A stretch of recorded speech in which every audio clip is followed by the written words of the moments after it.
this episode, we're shooting in the lobby of Hotel Trundle. And so you may hear some sounds of hospitality in the background. Today, we're talking to two people, actually, partners in life and partners in business, Rita Patel and her husband, Marcus Munse. They started a hotel business in Columbia, and there were a couple of things that I really loved about this interview. One is how they talked about how to weather the storms of life together as a couple, but also how to weather the storms in life that you encounter in business. And as you can imagine, the past 18 months in the hospitality business have been one roller coaster ride after another. Check it out. Rita and Marcus, thanks so much for joining us today on Footnotes. And we're sitting here in your unbelievable lobby of Hotel Trundle, which, you know, I guess for you guys was a not just a labor of love, but your first sort of project together as a business duo. You guys are married, and so you share life together and you share this business together. Mm-hmm. And so I think just to get started, you know, what makes a person or a couple decide to undertake something like this? Because there was a shell of a building and that's about it. Mm-hmm. Yeah, I don't think we were going to. Yeah. Our backgrounds are in architecture and interior design as well. And, you know, we were going to move to New York and, you know, be rock star architects and everything. And one thing led to another. 2010 when we got married, and lost my job in an architecture firm I was at in Charlotte, and so I started working for Rita's parents' family business, which was hotels, and just to kind of make ends meet. And I think we ended up both of us worked there, and we taught night school and did a number of things just to kind of make ends meet. So one thing led to another. I ended up sticking in the hotel business, and Rita went back to architecture, but then came back to hotels, and we, I guess we just started thinking about how we could grow the family business or change it, diversify it, and maybe look at doing something that we could use our design skills with, and, you know, architecture and design background. And so maybe we look at doing a boutique hotel. So Well, I remember, Rita, when we were kind of talking about this before we filmed this, I think your parents' background was more in sort of branded hotels that sort of have a template and it must look a certain way and feel a certain way, but you guys wanted to do something different. Yeah. So we, as a child growing up, we traveled all over the world. And so having had that, you know, those experiences, I knew what, you know, vanilla was not, if that makes sense. Like branded hotels, you have a template and it changes every few years and the service is limited. But with a boutique hotel, you get that worldly feel, I guess. I don't know how to explain it, but it's all the things that you can't do. You can do in a boutique hotel and independently owned. So Marcus and I knew, working in branded properties, how undesirable that can be as an owner. So when in Columbia and the federal government, the city, the state, and the federal government had really incredible tax credits. A lot of them are still in place today. So we were able to take our design backgrounds and the capital of my parents to start looking for boutique hotels or buildings to build a hotel in. And so during our ride around, we saw these buildings, but with the structure that it's under, which is a lost development easement, my parents didn't want to lease, which is kind of how that program goes. And so Marcus and I looked back at it and we drew some plans together and we were like, you know, maybe this is small enough, we can do it. So to kind of go back to your original question of like, what makes you want to do this? And, you know, for me, it was not going back to 2010 situation of working 7 jobs, you know, hustling and, you know, debating whether we can afford a Christmas tree. That's where I never wanted to go back again to do. And I've seen my parents own their business, and I knew what the struggles were, not personally, but have had experienced them. And I'm like, okay, it has some definite perks too. Owning a business, having creative freedom, which is what we are passionate about. So that's kind of where the spark of Hotel Trundle started. And I mean, you hear words like, boutique and branded, and certainly I think people can imagine, what that is. Business travel, it's more about having a roof over your head, a comfortable bed, coffee maker nearby, you get out, you go to work the next day. But for a place like this, certainly I'm sure business people that have business in the city, want to come and stay here. But who are you after? What's your market for a hotel like this? Well, it really changed from what we thought it was going to be. We thought it was going to be kind of young professionals, a lot of disposable income that just, want a cool place to stay because, like you said, a lot of the business travelers there, we kind of refer to as like point junkies. Sure. I want my Hilton points and my Marriott points and all that. So, Those are great programs. Yeah. And with us, it was like, well, you can get something different. You're not going to get a Marriott here. It's going to be a Marriott in Charlotte, which is going to be a Marriott in Boston. You get something a little bit different. And it kind of shifted from what we thought, and it ended up being more execs and, kind of retirees. Yeah. And then the weekends are packed with weddings. So that was kind of accurate what we thought it was going to be. But during the week, it became more of kind of the more kind of higher ups in the companies, not the kind of young professionals. The ones that weren't really concerned with points or anything like that. But, and that was when we first started open. But now, 3 years into it, even with the pandemic, we are getting a lot of folks that are looking for an experience. An experiential traveler who's looking for something different, where the service and the environment complement one another to make a remarkable stay. And so that goes for people like parents doing a date night with their son or daughter, like taking them out to the market. We're getting a lot of those. We're getting people on Tuesday celebrating their anniversaries on Tuesday, not waiting for the weekend. Wow. Okay. Yeah. Birthdays, those moments that they want to celebrate. We're getting a lot of that right now.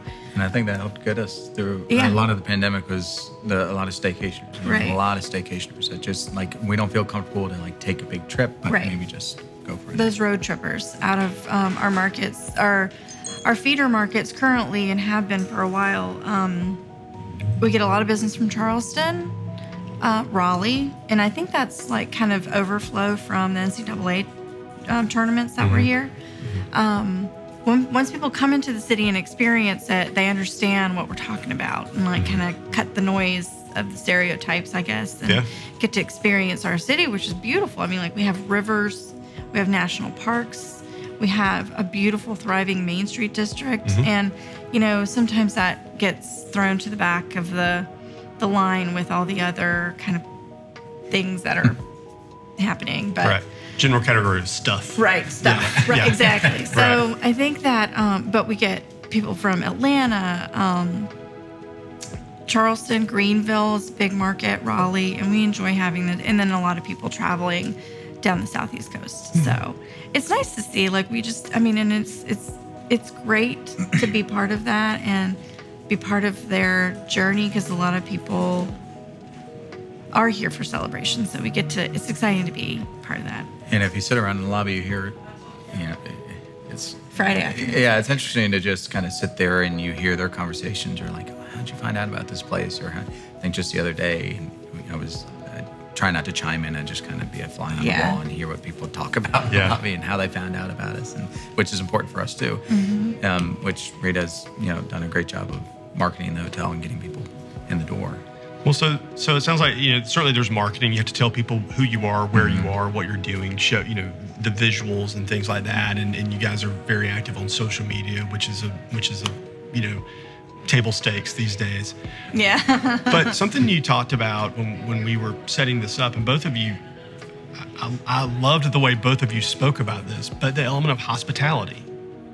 And the things that when you were traveling around and sort of making your wish list and just dreaming about things, but not just in terms of hopes and wishes, but I mean purposeful thoughts of how to set up this type of business.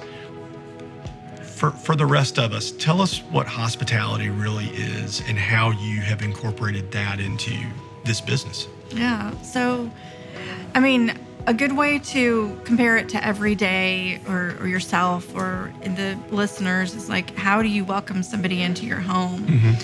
You offer them a drink, offer them something to eat, give them a great bed, give them a great experience, make them feel welcome with smiles and, being able to meet your guest needs. Like, do you need extra towels? You want to have soft towels. You don't like hard, brittle towels. That's just not comfortable. You want to have a nice robe to snuggle in, and you don't want to have to pay for breakfast as a guest. So those are some of the things that we wanted to incorporate in our guest experience to take that pressure off of our guests. Like, don't worry about breakfast, we've got it. You want a drink, we've got it. You want a snack, we've got that too.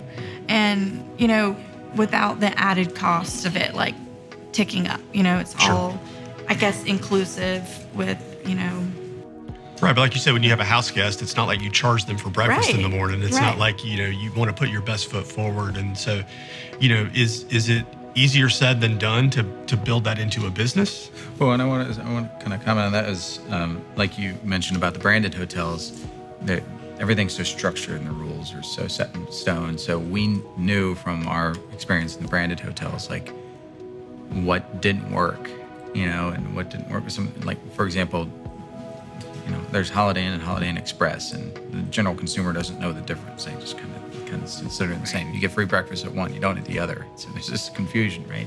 And it's always a battle. So when we thought about hospitality, it's really just what did we like when we travel? What would we want when we travel? Like, and after being in a road trip and coming up to the desk, I'd like to have a beer. Yeah, I want a glass of wine. And I'll tell you, it makes a huge difference. You'll get somebody that comes in, they're kind of, and it seems like they've had a rough day. Fatigued, and then you rightfully so. offer them a pint, and everything changes. Right. Well, in travel, sometimes the journey itself, is the aggravating part of travel. Yeah. Yes. Sort of getting there and getting back home. But it sounds like, you guys have taken that into account. And so it's like when you're home, when you're here, you want to try to replicate that experience, but yet it's different than being home. It's like people want to travel to see different things, and so you've created this.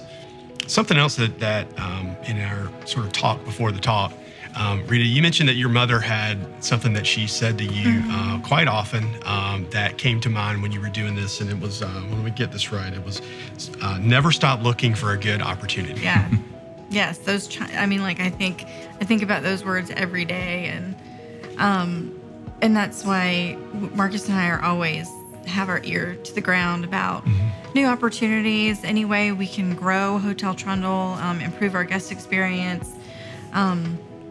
We hope, that we're able to do that in the future. There are a lot of resources available, and we have such a great community that it's ready to embrace the growth of Hotel Trundle. Of course, 2020 kind of set us back a good bit, but I'm very hopeful for the future, and I hope that we're able to grow in a really cool way. And it's nice now that we've kind of proven ourselves a little bit, that the ideas we do have and that come to the table, people aren't like you want to do what? Are you sure you want to do that? It's like, you want to paint the ceilings purple? You want to have a unicorn as your logo? I don't know if that's going to work. But now that we have a little bit of a foundation, we're a little more relevant, and people understand what our concept is. So, You mentioned 2020, and it's sort of the elephant that's in every room and every business. We're not too far removed from that, but maybe if the pandemic is beginning to subside and we're sort of reemerging, what are some lessons or takeaways that you guys are pulling out of 2020? Now that it's maybe enough in the rearview mirror to where you can look at it a little more objectively and not just feel like the bug that ran into the windshield. But what is it? What are you taking out of 2020 that you're aware of now? I'm sure there will be more things to come, but what's popping up now? You mean kind of lessons that we've learned? Sure. I think it offered a chance to kind of reset some of the things that we started off when we opened. We're like, we're going to do this, we're going to do this. Well, at a hotel, once you start doing it, you can't really stop. People expect it now. So, but with that whole year of saying, okay, we had to stop this, it gave us the opportunity to say, like, maybe that's not something that we bring back, or maybe this is something that we change. So for example, the breakfast, and now we do like a made-to-order breakfast. We deliver to the room rather than a buffet-style breakfast. Sure. And I think that's something that the guests like better. I think you get better breakfast, and that's something that we'll keep doing. Yeah. So I think little things like that, evening reception type of things, that we've changed or for me, modified. there's two things. Like, it was personally, because it was prior to COVID, it was every week was just grueling with meetings and doing things that I thought were important to the business, just really weren't. And so it was helpful for me to reprioritize my priority list. Same priorities, just different order. Okay.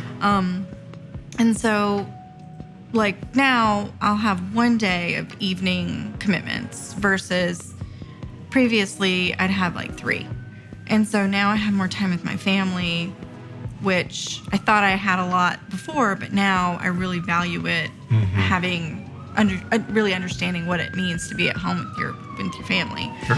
We have 2 small children, Easton and Vaughn. They're almost 7, almost 5, so they're a lot of fun. But then the second thing, I'm gonna wait till they pass, is making sure our team continues to stay at the top of our priority list in the work environment. They were warriors with us during the whole pandemic, stuck with us, just like, it was just, I think for all of us, it was just not just as a business owner, but like, partially being responsible for our team's way of life is a responsibility that we take very seriously. And to be able to partner with them on a personal level and move through the pandemic really, I think, was incredible. And we've been able to thankfully retain all of our team except for 2 who, had to leave for non-COVID reasons. And that's okay. We wish them well, and we're still in touch with them. But yeah, it's just kind of making sure that not your personal team and your business team are taken care of and happy. So for me.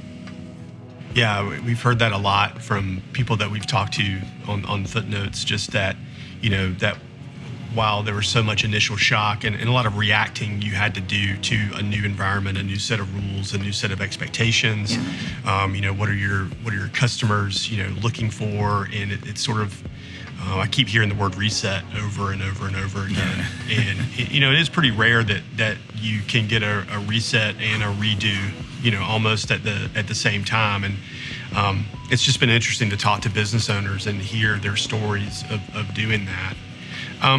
Maybe one last thing, and not quite a curveball, but what's next, if anything? I mean, you've done this once. You went through a pandemic, and you're on the other side of that. The business is here. The business is thriving. We're sitting in it right now. People are checking in and moving around the lobby. What do you guys see as maybe next for you two? Are you going to do this again? What would you want to do? Yeah, I mean, we would love to. There's something on the horizon that we're looking at. I think some of the amenities that our guests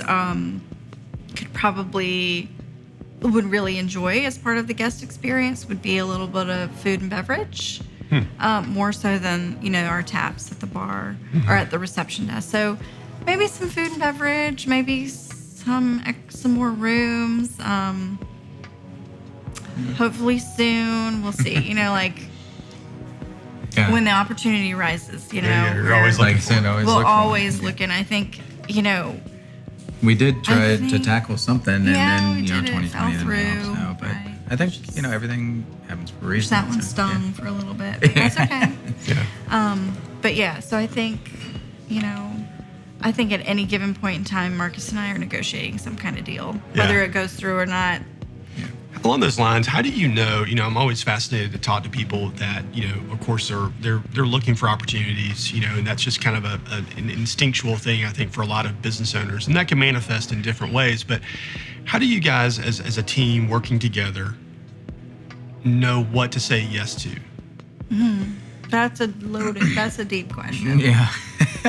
Well, I mean, we first have to know that we're performing and there's demand, in the market. And I think Columbia's always been in this kind of interesting spot where I know even like 2010 didn't get hit as hard as a lot of the other areas. The big touristy areas. Sure. Even now, it didn't get as We're talk bouncing about back New York faster. that just had companies that owned 6,000 room hotels and they just closed 5 of them and moved everybody to 1. And so we were fortunate to not be in that situation. But I think our performance, and then obviously just making sure we're comfortable with it, numbers wise, kind of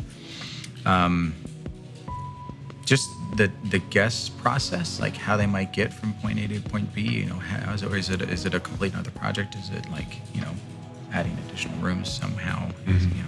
So it's the logistics. We just need to make sure that it still works with our brand, and it's not just like being greedy. Right. Something. The pro forma, number one, making sure that all the numbers work, the additional expenses, whatever the revenue is going to be, does that make sense for us? And then number two, we put ourselves in the guest's point of view, Sure. and like, if it's going to improve the experience, then that goes in the pro list. Is it going to be too much for Marcus and I to handle? It goes in the con list, because like I said earlier, we have 2 little boys and we want to be at home for dinner at least 6 days of the week. So I think just little things like that.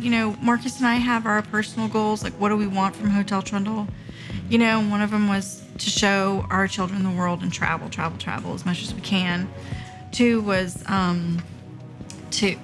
that's my main one right now. We're like going on 3 vacations this summer and I'm so excited. But to have 3 Hotel Trundles eventually. We have to wait for the kids to get a little bit older to go in different markets. But that's our goal, just being comfortable. We don't want to go back to 2010. We want our Christmas tree. Yeah. So. Well, thank you so much. Not just for sitting down for the interview, but thank you for doing this. I've lived in Columbia for a couple of decades, and these were buildings that were, let's just say, unattractive, unused, empty here in the city center. And to take the risk that you guys have done, marrying the economic incentives with the dreams, with the experience, and all those things. I mean, it's a heavy lift, and you had a pandemic, and so. Yeah. Thank you for doing What's this. Next? I know. Thank you. Thank you for giving us the opportunity to tell our story. Happy to do it. I'm actually really proud that I didn't start crying, because now everything that we've done is so much more important to me now. It's just so I've had the opportunity to talk about it a couple times in the last week or so, and I'm just like boo-hoo with joyful tears of survival and all of those things. So. Well, it's a great feeling, and it comes out. And I love it when business owners speak highly of their business. Yes, business is hard, but I love hearing the pride, the good kind of pride that comes out in this conversation. So thank you so much. Yeah, thank you. Yeah, thank you so much. This was great.